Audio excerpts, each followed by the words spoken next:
Morning all students. Online study में हिंदी विषय में आप सभी का स्वागत है। प्यारे बच्चों, हिंदी व्याकरण का तीसरा चैप्टर हम पढ़ रहे हैं। संधि व्यवस्था। संधि किसे कहते हैं, संधि के कितने भेद हैं, ये हमने पढ़ लिया है। संधि के 3 भेद हैं, स्वर संधि, व्यंजन संधि और विसर्ग संधि। स्वर संधि और व्यंजन संधि को हमने विस्तार पूर्वक पढ़ लिया है। आज हम विसर्ग संधि को पढ़ेंगे। विसर्ग संधि। विसर्ग संधि किसे कहते हैं? विसर्ग संधि। विसर्ग संधि का किसी स्वर या व्यंजन के साथ मेल होने पर जो परिवर्तन होता है उसे विसर्ग संधि कहते हैं। विसर्ग संधि का किसी स्वर या व्यंजन के साथ, अर्थात जो प्रथम हमारा पद होगा उसमें विसर्ग लगी होगी, उस विसर्ग के बाद यदि स्वर हो या व्यंजन हो तो विसर्ग को जो परिवर्तन होगा उसे हम विसर्ग संधि कहते हैं। तो विसर्ग संधि का पहला जो नियम है कि विसर्ग के पूर्व यदि अ हो और बाद में घोष व्यंजन हो तो विसर्ग के स्थान पर ओ हो जाता है। आइए एग्जाम्पल देखते हैं।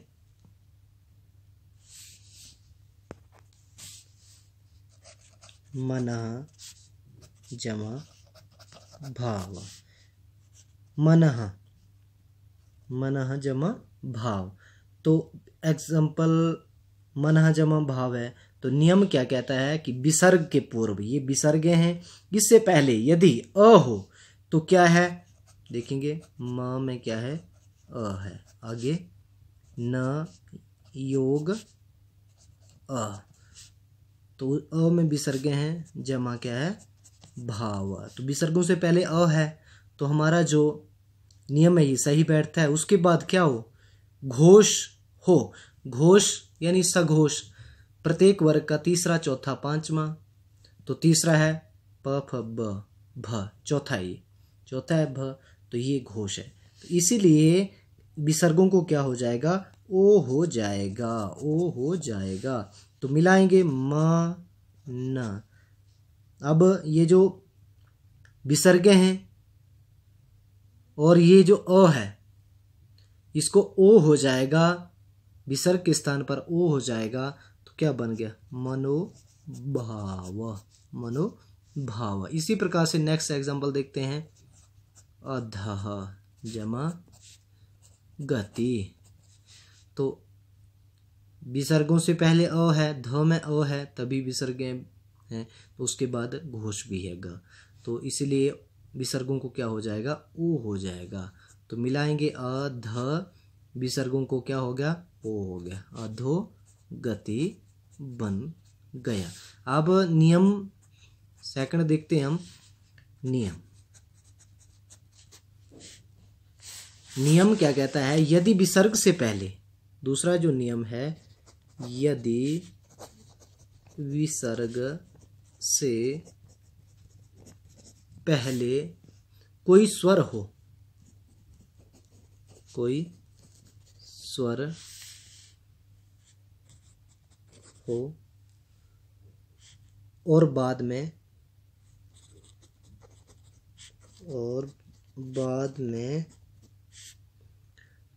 कोई स्वर या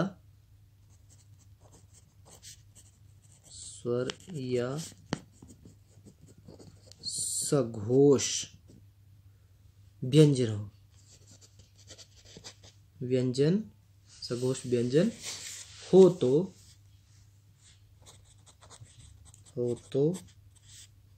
विसर्ग को र हो जाता है, विसर्ग को र हो जाता है।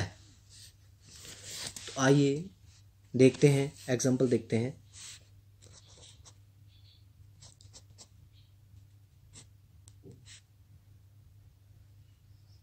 अंतः जमा देशीय।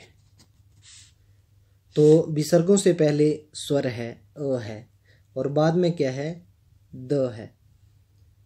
तो हमारा नियम क्या बोलता है कि विसर्ग से पहले कोई स्वर और बाद में कोई स्वर हो या सघोष व्यंजन हो तो विसर्गों को र हो जाता है।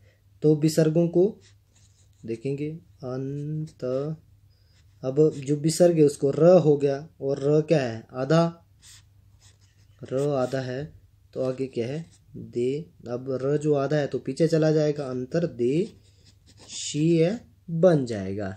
इसी प्रकार से नेक्स्ट देखते हैं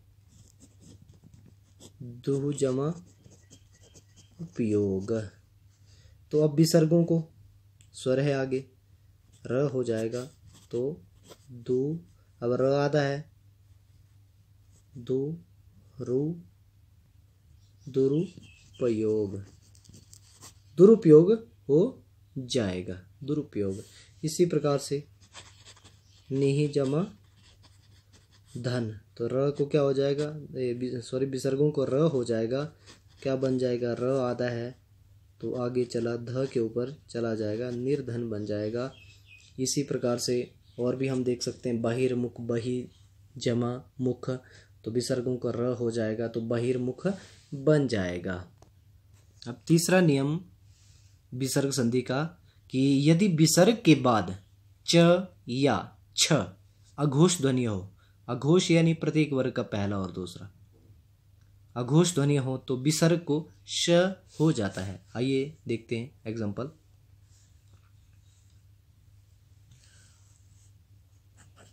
निहि जमा चल,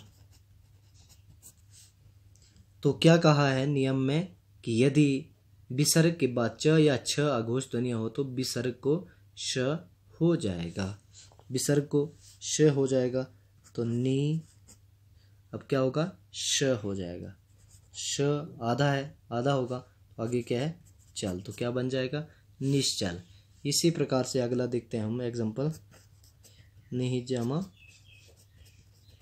छल, तो विसर्गों को क्या होगा श हो जाएगा, निश छल बन जाएगा। इसी प्रकार से हमारा जो नेक्स्ट, अब हमारा जो चौथा नियम है, चौथा नियम क्या कहता है, यदि विसर्ग से पहले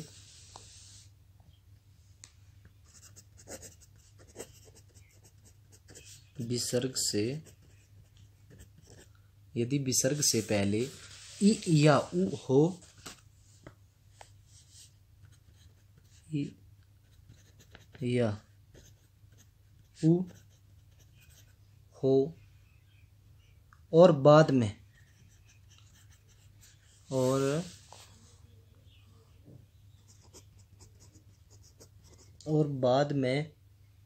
क प या फ अघोष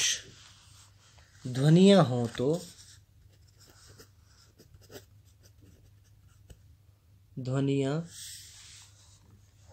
हो तो विसर्ग को श हो जाता है, ओ श मूर्धन्य श हो जाता है,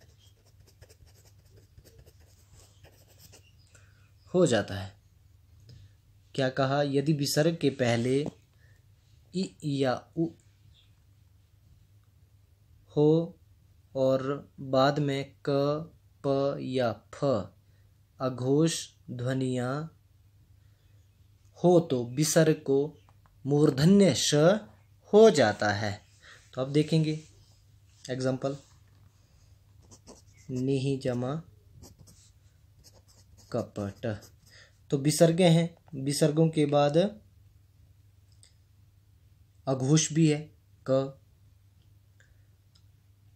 प या फ इनमें से कोई होना चाहिए तो है, तो विसर्गों को क्या हो जाएगा मूर्धन्य श हो जाएगा, तो श जो आदेश होगा वो आधा होगा, निश कप ट बन जाएगा। इसी प्रकार से निहि जमा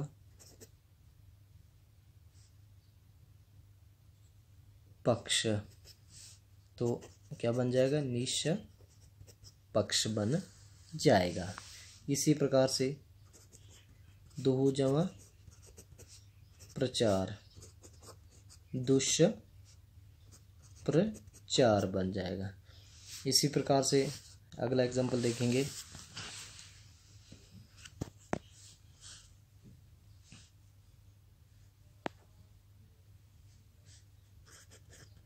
दुहुजमा कर्म, तो विसर्गों को श हो जाएगा, तो दुष्कर्म बन जाएगा। 5वां नियम है, यदि विसर्ग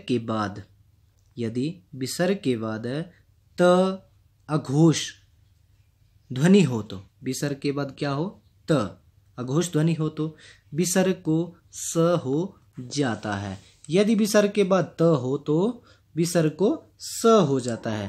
तो आइए उदाहरण देखते हैं। निहि जमा तेज, तो विसर्गों के बाद त है तो विसर्गों को क्या हो जाएगा, स हो जाएगा।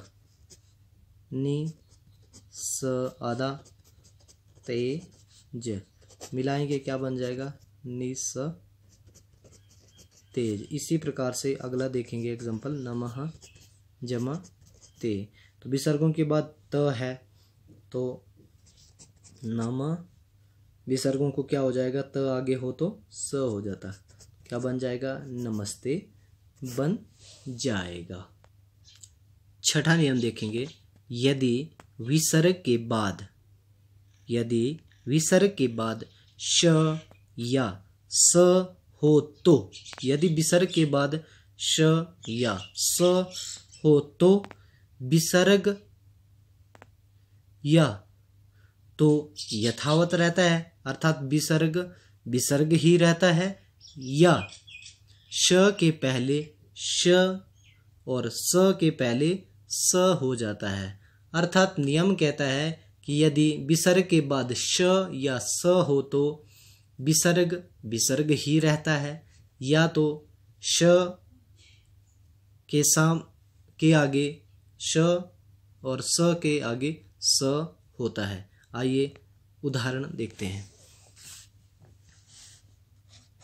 दु जमा शासन, तो पहला नियम बोलता है कि यदि विसर्ग के बाद श हो तो विसर्ग ही रहता है, तो दुहु शासन ये रूप बना। और दूसरा क्या कहा, यदि विसर्ग को श हो जाता है तो दु विसर्गों को क्या हो जाएगा, श, तो आधा होगा, दुशासन। कहने का अभिप्राय यही है कि ये रूप भी सही है और ये भी। यदि मान लो आपको कहीं पर भी दुहु जमा शासन आए तो आप अगर ये करें दुहु शासन या दुशासन, तो ये दोनों रूप क्या होंगे, सही होंगे। अगला देखते हैं, निहि जमा संदेह, तो पहला क्या कहा कि यदि विसर्गों के बाद स हो तो विसर्गों का विसर्ग ही रहता है, निहि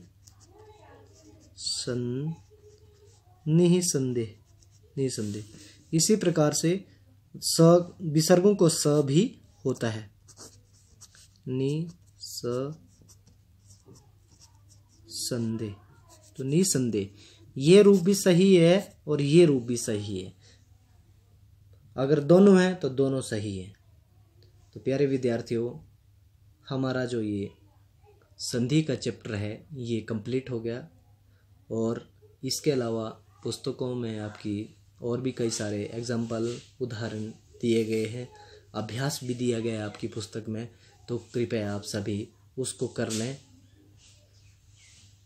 और क्योंकि व्याकरण एक ऐसा विषय है जितना आप करेंगे प्रैक्टिस के माध्यम से, ये उतना ही आपको आएगा। Thank you so much.